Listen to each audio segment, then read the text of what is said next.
Bapak Ibu yang dirahmati Allah, pada subuh ini insya Allah kita akan mengesahkan di dalam agama kita yang mungkin banyak dilupakan atau juga kekurangan pengetahuan kita, yaitu kita membahas arkanuddin salasah. Rukun agama itu ada 3. Sementara yang banyak kita dengar rukun Islam ada 5, rukun iman ada 6. Cuma arkanuddin salasah, rukun agama yang 3, kita kurang banyak mendengar mungkin, dan kita kurang mendalaminya. Ini biar kita tahu berataan ben. Kalau sudah paham, nyaman. Diambil daripada hadis sahih yang masyhur yang diriwayatkan langsung oleh mintuha Rasulullah Sayyidina Umar bin Khattab. Jadi Sayyidina Umar itu mintuha Nabi, umur anom pada Nabi. Anak sidin yang diambil Nabi bini Sayyidatuna Hafsah. Jadi Hafsah binti Umar. Nah, jadi Sayyidina Umar mintuhannya Rasulullah. Jadi ujar Sayyidina Umar, ini riwayat hadis yang cukup panjang, sadang benar. Satu saat ketika kami dengan Rasulullah beserta sahabat-sahabat yang lain asik dudukan, rupanya mendengari Nabi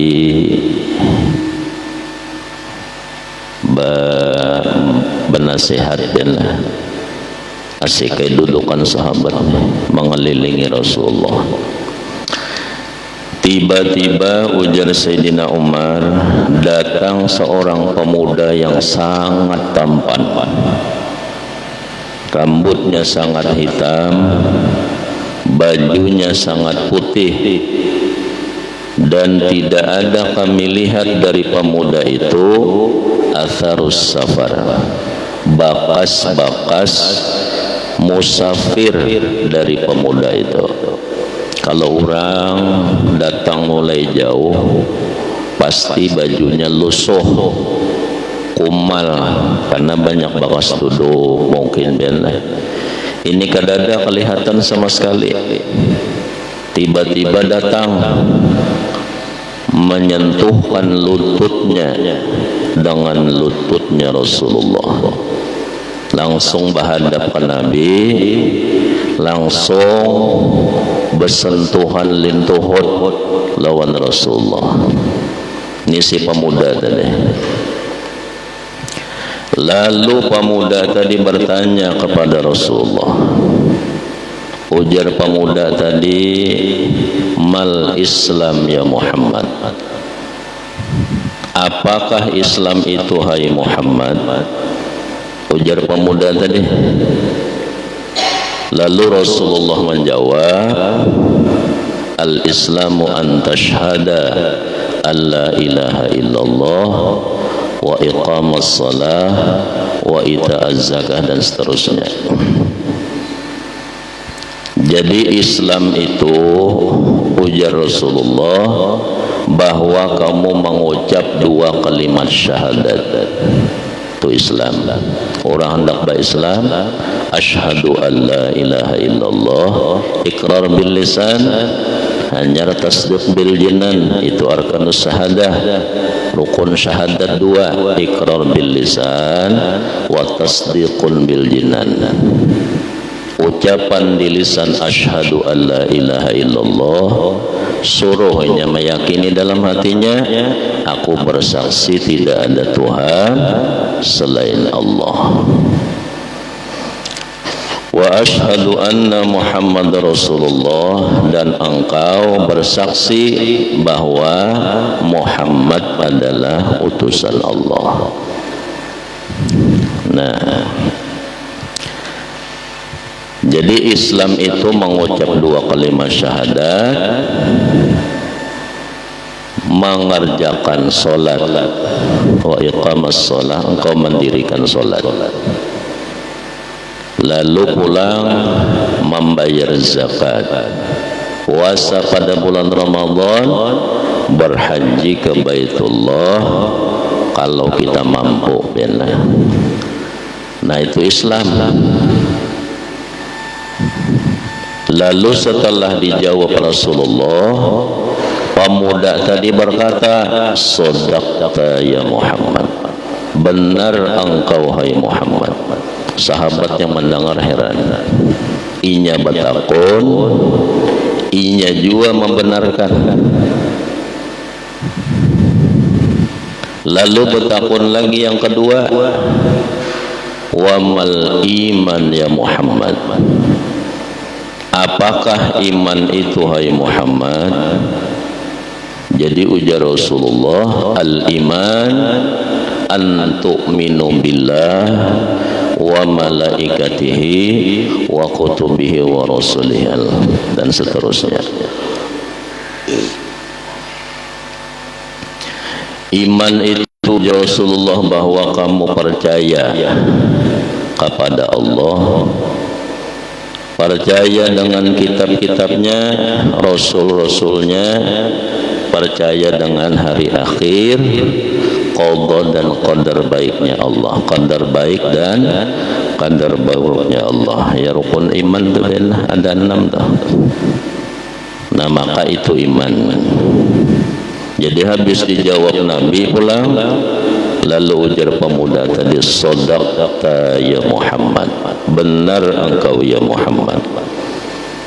Lalu bertakun pulang yang ketiga, "Wamal ihsan ya Muhammad."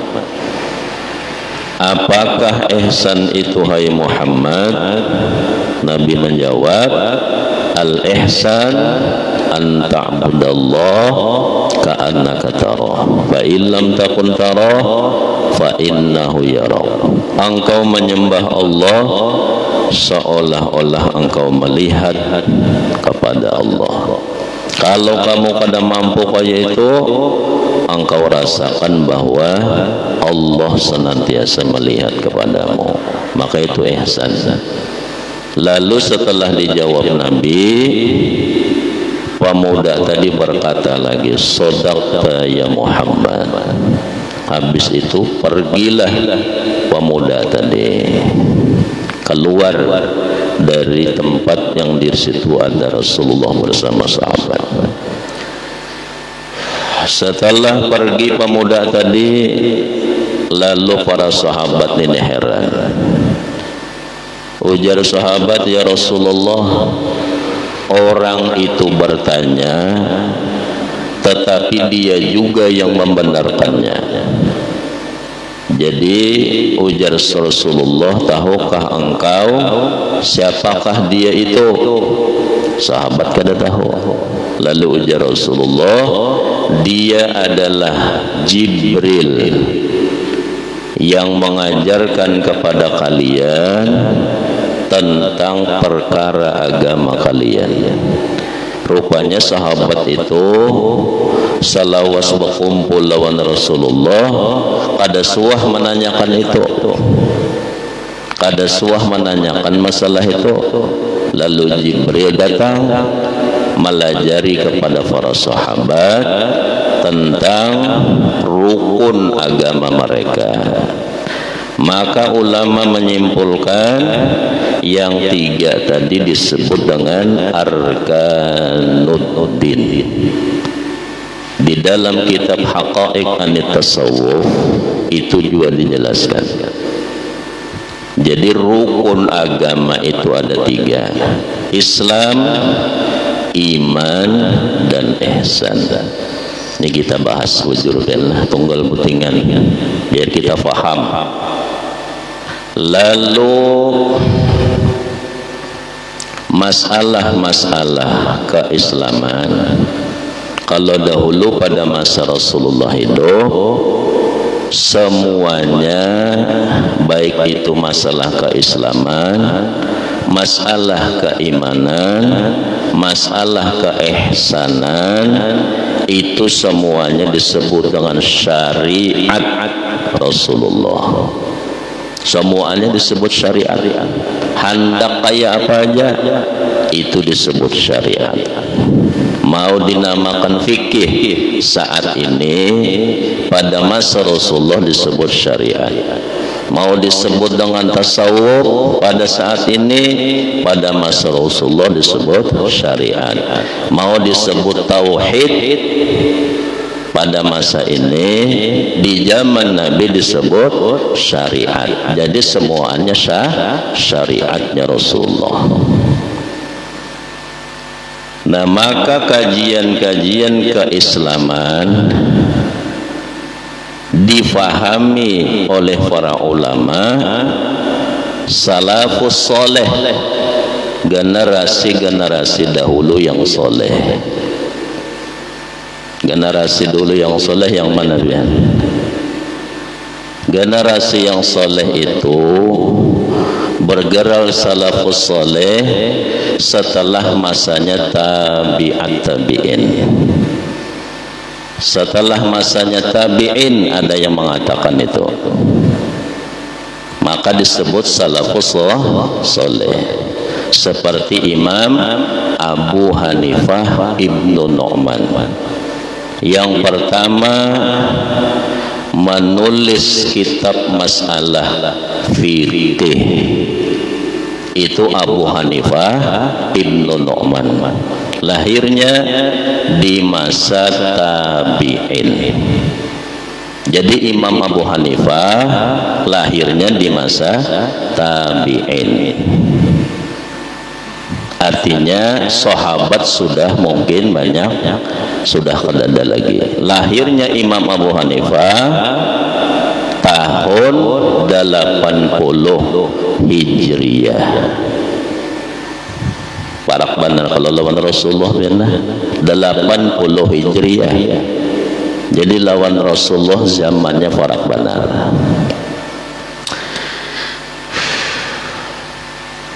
Nah, jadi kajian keislaman itu dibahas, difahami oleh ulama di dalam ilmu fikih.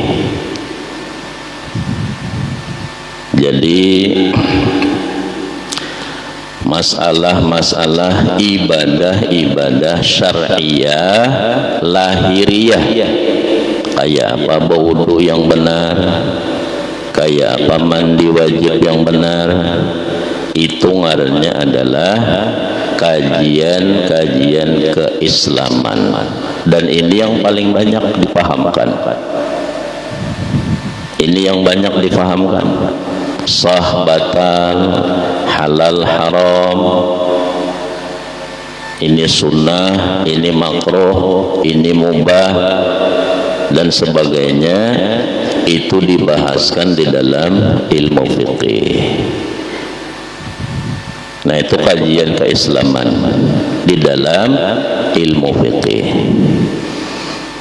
Apa itu fikih?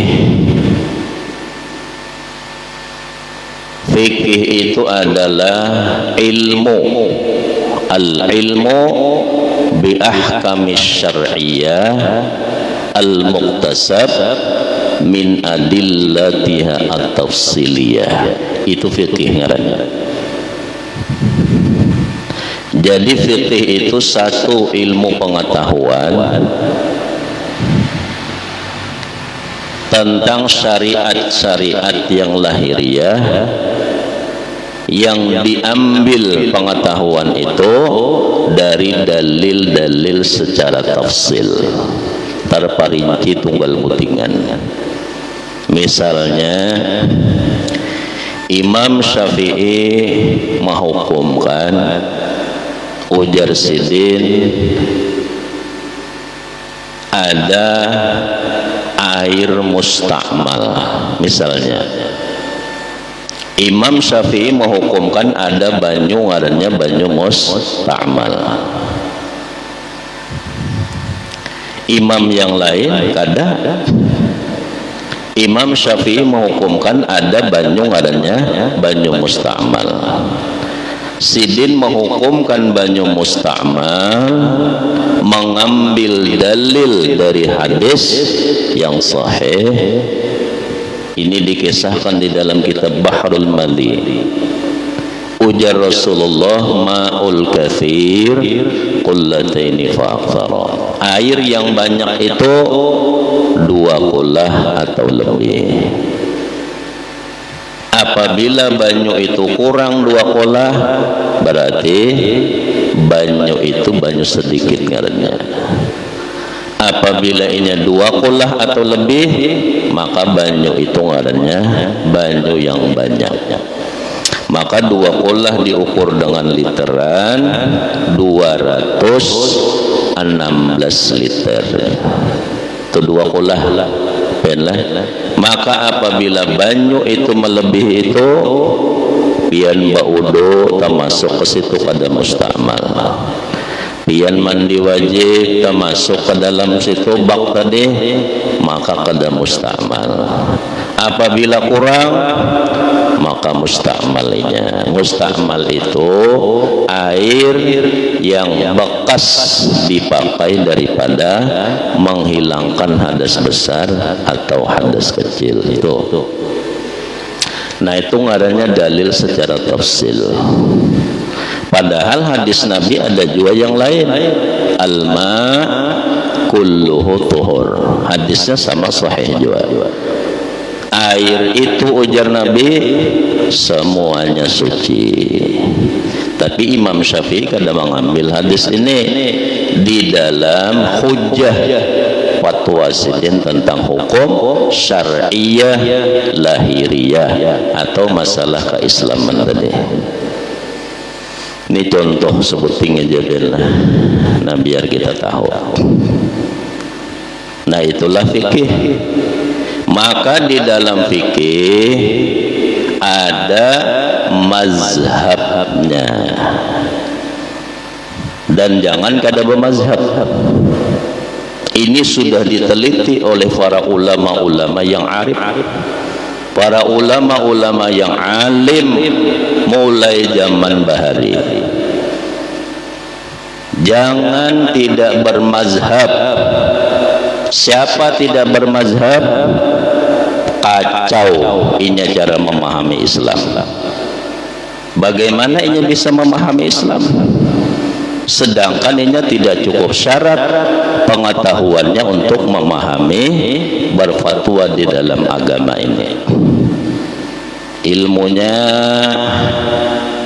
sedikit benar, ilmunya tanggung, kayak apa hendak berfatwa. Bahkan di dalam kitab I'anatul Talibin itu dijelaskan hukumnya bermazhab itu adalah wajib. Bagaimana pian memahami Islam kalau kadang mengikuti fahaman ulama dahulu? Lalu ujarnya kami mengikuti Rasulullah, lalu mengikuti si ustadz tadi memahamkan, berarti imam mazhabnya si ustadz itu. Kalau ini kada bermazhab, si ustadz itu berceramah lalu mengesahkan hukum, imam mazhabnya ya si ustadz itu tadi. Kisah mengambil hadis ini, Quran ini, lalu menyimpulkan seorang hukum. Ini pernah terjadi juga lah, pernah terjadi. memahamkan di dalam lingkungan orang Syafi'i, memahamkan lain daripada fahaman Syafi'i. Pernah terjadi di sini dahulu, ujarnya, kalau kita sembahyang berjamaah, dengari aja bacaan imam, kada usah membaca Fatihah. Ini bahayanya. Mengambil dari dalil Al-Quran, fa idza quri'al Qur'anu fastami'ulah. Itu dalilnya, ujarnya tadi. Si ustadz yang memahamkan Islam, tapi kada mau bermadhab, memaham seorang kepada jamaahnya sampai kepada masyarakat. Dalilnya, ujarnya, fa idza quri'al Qur'anu fastami'ulah. Apabila Al-Quran dibacakan, dengarkan oleh kalian. Biasanya imam kita habis tuntung membaca Fatihah, waladdallin, lalu amin, sunat kalau kita amin kan, langsung membaca surah yang dibaca itu Al-Quran.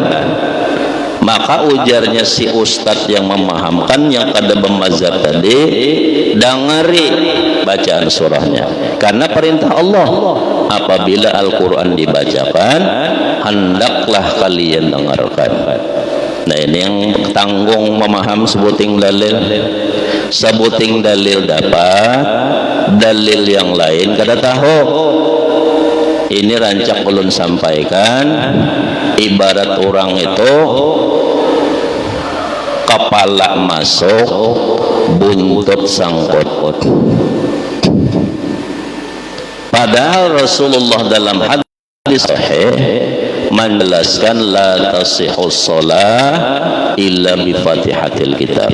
Kada sah sembahyang, baik itu imam atau juga makmum, kecuali yang masbuk, terkecuali dengan membaca Fatihah. Kada sah. Nah, sedangkan perintah mendengarkan membaca Al-Quran itu bukan amar lil wujub, perintah wajib mendengar, bukan amar lin nada, sunnat saja kita mendengari orang membaca Al-Quran. Misalnya di sini orang baca Al-Quran, habisnya membaca tadi, inya masih membaca, kita keluar, kadang dengari, haramkah, makruhkah? Kalau ujarnya wajib mendengari, maka orang membaca Al-Quran tidak boleh inya bergeser dari tempat itu, terkecuali selesai orang itu membaca Al-Quran, karena wajib. Nah, ternyata ulama kita menghukumkan mendengari membaca Al-Quran itu hukumnya sunnah, bukan wajib.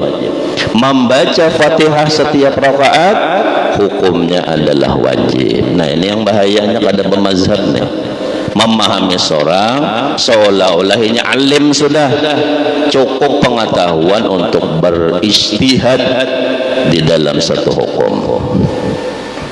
Maka jangan kada bermazhab, wajib hukumnya bermazhab. Dan itu beberapa kitab para ulama menjelaskan dalil wajib bermazhab itu di dalam Al-Quran. Maka imam mazhab sudah 100 tahun, 150 tahun ke atas setelah wafat Rasulullah. Adanya imam mazhab itu di mana dalilnya? Al-Quran.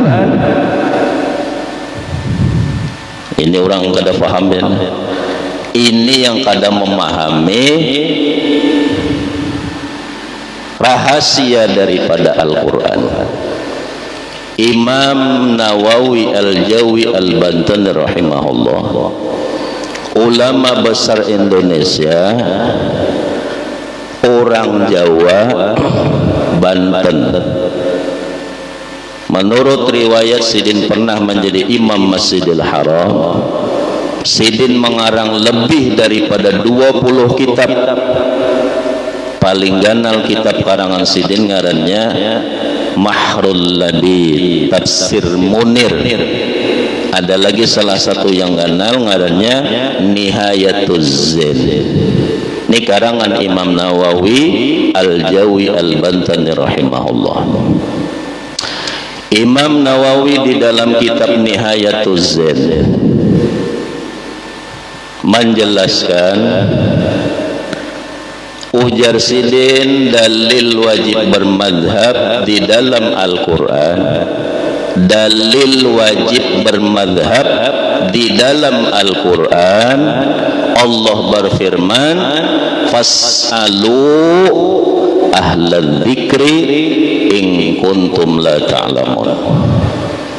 Tanya oleh kalian, ini perintah Allah, amar lil wujub. Tanya oleh kalian, perintah wajib. Tanyalah oleh kalian ahla dzikri, ahli tentang satu perkara. Siapa yang ahli di dalam masalah keislaman? Siapa yang ahli di dalam masalah keimanan? Siapa yang ahli di dalam masalah keihsanan? Tanya ahlinya itu. In kuntum la ta'lamun, kalau kalian tidak mengerti. Ini ujar Imam Nawawi, dalil Al-Quran yang memerintahkan wajib bermazhab. Jadi jangan kada bermazhab. Bingung pian memahami agama ini. Tatamu hadis ini kena kayak ini, isuk kena membaca-baca pulang, tatamu pulang hadis yang berbeda. Seperti tadi Imam Syafi'i mengatakan air yang musta'mal tadi, apabila ini lebih daripada 2 kulah tidak ada hukum musta'mal. Apabila kurang 216 liter 2 kulah tadi, makanya bisa jadi musta'mal. Tapi hadis yang lain madahkan semuaan air itu suci, tidak ada hukum musta'mal. Al-ma kulluhu tuhurun, itu hadisnya sahih juga. Lalu bingung memahami. Nah, makanya kita wajib bermazhab. Jangan kada ben, jangan kada kebingungan seorang genenya. Hari ini ketemu ini, esok ketemu yang berbeda pulang, kebingungannya memahami. Kayak tadi ujarnya orang sembahyang itu kada usah membaca Fatihah, cukup mendengari bacaan imam aja. Kada tahu ini perintah membaca, mendengari orang baca Al-Quran bukan perintah wajib, sunnah aja. Tetapi membaca Fatihah setiap rakaat hukumnya adalah wajib sesuai hadis yang sahih, la tasihhu shalah illa bi Fatihatil kitab. Tidak sah sembahyang kecuali dengan membaca Fatihah. Ini hukum ilmu pengetahuan dan sampaikan ya, biar paham. Nah, jadi di dalam keislaman itu ada mazhabnya. Jadi ada 4 mazhab.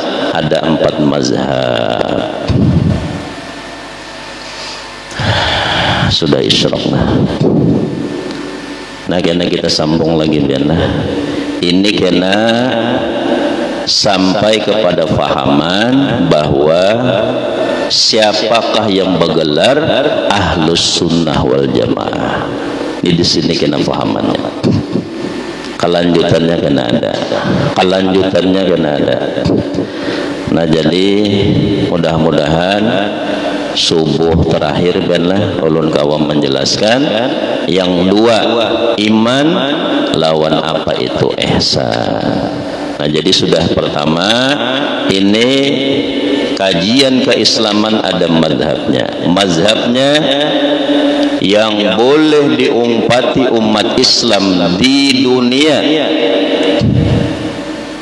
sampai saat ini dan sampai akhir zaman menurut para ulama adalah mazhab yang mudawwanah. mudawwanah, ajarannya dibukukan. Dahulu banyak imam-imam mazhab. Rabi'atul Adawiyah membuat mazhab. Sufyan Tsauri itu sejaman dengan Rabi'atul Adawiyah, hidup di masa tabi'in. Beliau juga membuat mazhab, guru daripada Imam Maliki. Rabi'atul Adawiyah guru Imam Maliki. Sufyan Tsauri guru Imam Maliki. Beliau membuat mazhab. Abu Dawud Az-Zahiri membuat mazhab juga.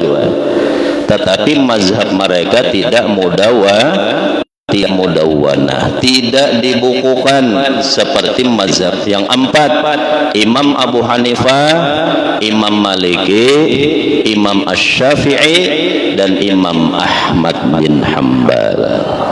Itu murid-murid mereka, ahli-alim. Ditulislah fahaman daripada Imam Mujtahid Mutlaq ini tadi. Nah, selain daripada empat itu, jangan diumpati pahaman-pahamannya.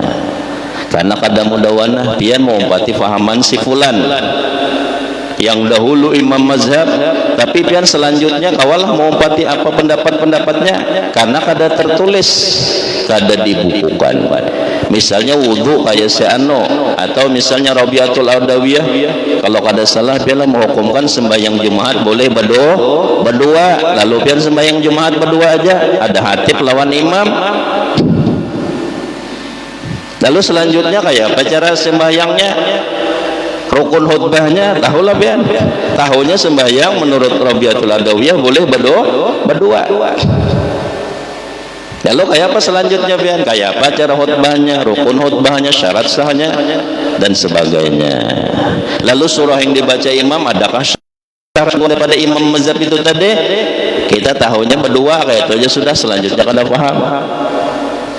Nah, maka Imam Syafi'i dirincikan rukun khutbahnya ini, sunnah imamnya kena baca ini, dan sebagainya. Nah, maka yang empat itu yang mudawwanah, ajarannya dibukukan biarlah. Nah, karena kita lanjutkan kajian keimanan, kajian masalah keihsanan. Mudahan minggu dudi kawa ulun menuntungkan yang dua itu tadi. Wallahu a'lam bishawab. Wallahu muwaffiq ila aqwamit thoriq. Assalamualaikum warahmatullahi wabarakatuh. Al-Fatihah.